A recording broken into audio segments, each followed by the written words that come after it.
Once, a couple, Anna and Alex, decided to spend a weekend in nature. They ventured into a forest filled with beautiful landscapes and fresh air. However, while wandering among the trees, they quickly lost their bearings. Hours passed, and soon they realized they were lost.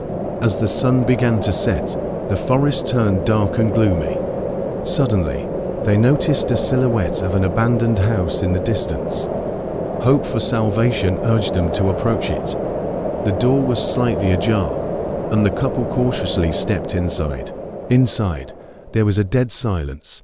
Dusty floors and forsaken furniture created an atmosphere of desolation.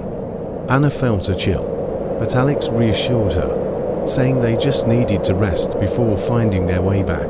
As they explored the house, they found an old kitchen with rusty pots and a deserted bedroom filled with tattered books. In one of the books, they stumbled upon entries describing horrifying incidents, disappearances of people who once lived there. Their hearts raced. Suddenly, they heard a sound. The creaking of floorboards echoed somewhere in the dark. Anna and Alex exchanged glances, feeling a cold sweat run down their spines. They decided to head outside, but upon opening the door, they realized they were not only lost in the forest, but also in this house. It seemed to have changed its structure. Soon, they understood that someone was watching them.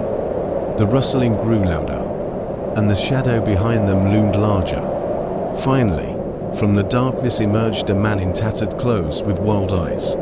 It was a maniac who had lived in this house, and he clearly had no intention of letting them go. In panic, the couple dashed for the exit, but the doors were locked. They searched for a hiding place, but the maniac was too close. In a desperate moment, they decided to split up, hoping it would increase their chances of escape. Anna hid in a closet, knowing it was the only place she might not be found. Alex, meanwhile, tried to distract the maniac, knowing his actions could cost him his life. That night, in the abandoned house, screams echoed off the walls. In the morning, the forest was quiet again, as if nothing had happened. Passers-by had no idea that in this house, only memories of the couple remained, lost forever among the shadows.